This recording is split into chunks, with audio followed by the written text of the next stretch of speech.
I've noticed that a lot of our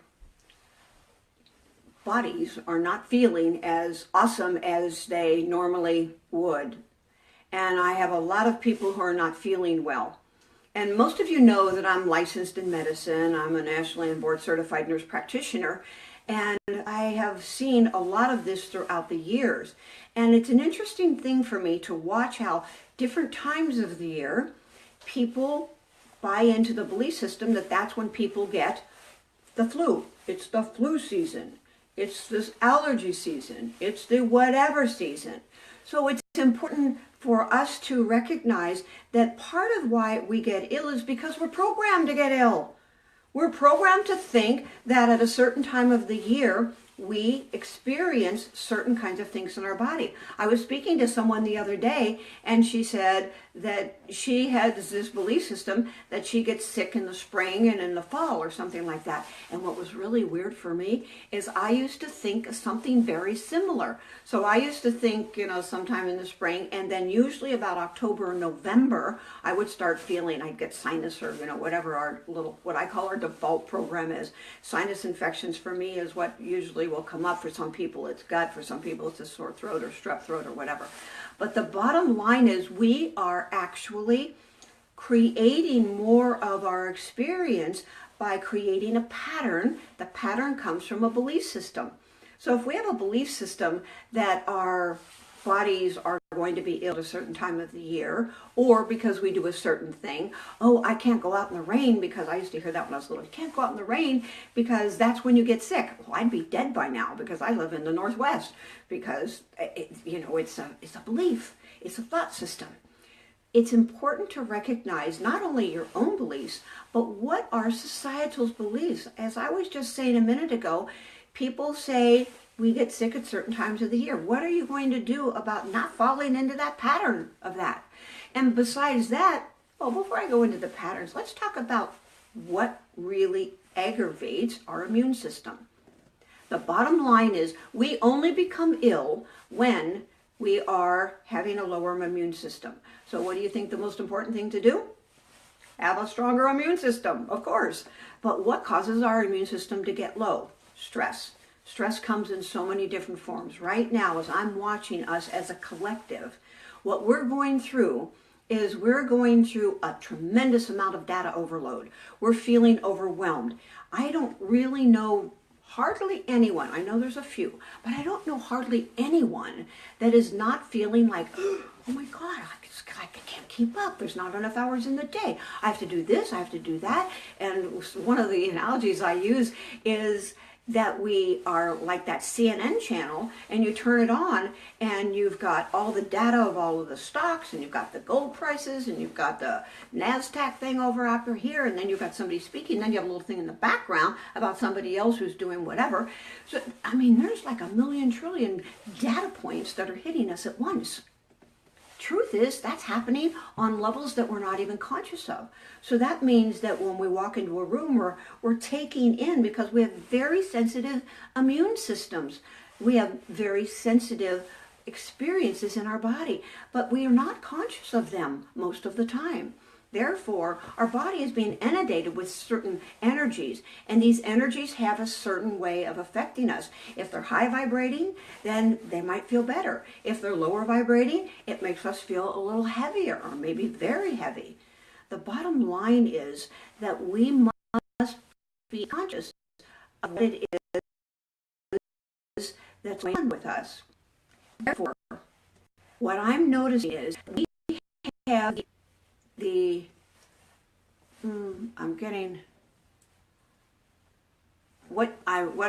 I'm sorry, I'm stuttering here because my internet is saying that I'm not having good internet, and I'm really fading in and out, so I don't know if you're actually receiving me. So if you could please put in the box that you can still hear me, that would be really helpful for me. Any of you that can actually hear me and that I'm moving, that would be good, because I can't tell on the phone what's happening. So I just got some loves running across there, so thank you for that, to let me know that you must be able to hear me. At any rate, let's go back to the stress. So we know that we've got overwhelm and data overload. We know that we have pressure at a very high level in our lives. Well, we also know that these pressures have to do with survival. Now, maybe you never thought of that. I'm going to take you a bit deeper this morning, and that is to recognize that we are in a place where we are experience the whole world as a place of, am I okay? Am I not okay? If I'm okay, I feel good. If I'm not okay, I actually feel threatened that I'm not going to be able to move along in life and experience what it is that I really want to experience. Therefore, it's important to recognize that survival comes up, like, I have enough money, am I going to have enough food? And I know this is a little extreme for some of you. It's like, really get over that. But the truth is that when we get stressed, it's from these subconscious thoughts that are going on. And so there's some practical things that you can do. First of all, on a body level, sleep more. And I know if you're like me, it's like, I'd love to do that, but I don't really have time to sleep more. I have so many things to do. You may be saying to yourself, oh sure, who's going to get the kids up? Who's going to take care of this? How are they going to like it if I go into work and I'm late because I decided to sleep more? And you have the ability to make your life be what it is that you want to do. Go to bed earlier. Get more efficient with your time. Think about what things you are doing every day that you don't really have to do. What kind of self-imposed limitations are you putting on yourself? This is a big one for me. I make up these deadlines, and this really increases my own personal stress level, as I make up these deadlines and I've got to do this by this very moment. And the truth is that it's not really urgent. It might be important, but it's not urgent. So when you look at your day and you look at your life, are you doing things that really could be put off, especially when you're in a crunch? So think about that. So the practical things means that you reduce your stress level. You can also reduce your stress level by doing the cycle of 5 breathing that I speak about. It's breathing in through your nose to the count of 5, hold it for the count of 5, and exhaling through your mouth to the count of 5.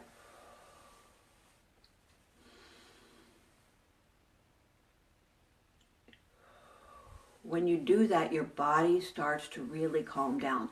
Get into the habit of doing that when you're starting to feel yourself pretty overloaded with all the things that are stressing you, because the stress will not support your clarity one tiny bit. And what it will do is lower your immune system, so your body will start to feel overloaded and more stressed, which is going to create all of the bugs that are flying around in the world. And there are a million trillion of them, and you have them in your body. But what happens is we usually don't get ill because our body's immune system, our T cells, are really working very strongly. And when we're stressed, they reduce. And that's when we start to take on stuff like the chills or the flu or all these kinds of things. So there's components that go with this whole thing that I'm speaking about. It's our beliefs, it's society's belief, it's what we bought into. It also has to do with what we're doing physically. Are we resting enough? Are we overwhelming ourselves? Are we relaxing in the day even when we're not sleeping? Are we watching what we eat? Are we eating really strong, healthy foods? Are we eating junky processed food? Because they will lower you. And if you are not exercising and moving the energy, then what occurs is that your body gets very slow and sluggish. Exercise, movement, stretching, it increases the blood flow. And what happens when that you are increasing your blood flow? Then you are going to experience more oxygen. Oxygen helps us feel stronger. So breathe in more deeply. And move the energy, stretch, work out. Kyrie and I did weightlifting this morning to really rockin' music. And so in between, we were, really moving our bodies. It makes us feel good. It raises our vibration. It makes our muscles happy. And those are things that you can do. Make it fun. Make what you do fun. And when you do that, your whole energy, your whole vibration feels better. And the higher the vibration, the stronger your immune system is going to be. So remember that your mindset is very important. Remember that what you're eating, what you're doing, what you're thinking is very, very important. I am so appreciative of you all being here with me. Thank you for sharing, sharing, sharing, sharing. these videos with people that you care about, because these people will be able to have these little moments of wisdom that might make a complete and total difference in their life. So I have a request for all of you. I am looking for a name of what to call these live videos. And one person suggested, what did they say? E's Daily Dose of Life. And you can come up with anything that you can think of. And if you write it right there in the comments, that would be great. Or you could private message me. But if you would do that, I would really appreciate it, because I'm open to your ideas about what it is that you think these could be named that would be general enough, supportive enough, and powerful enough to be able to bring people so they can get how important they are in the world, how important what they think is in the world, how important what they do in the world is. And from there, we will be able to make a change that's not only personal, but it will end up being global. And I know you want to really be in the place where you love the life that you live, and you love to be in an easy place with all of the people that you are surrounded with. So comment below, private message me, keep sharing, and know that I'm so appreciative of each and every one of you for being here, listening, and making a difference in the world because of who you are. Until tomorrow, feel a hug.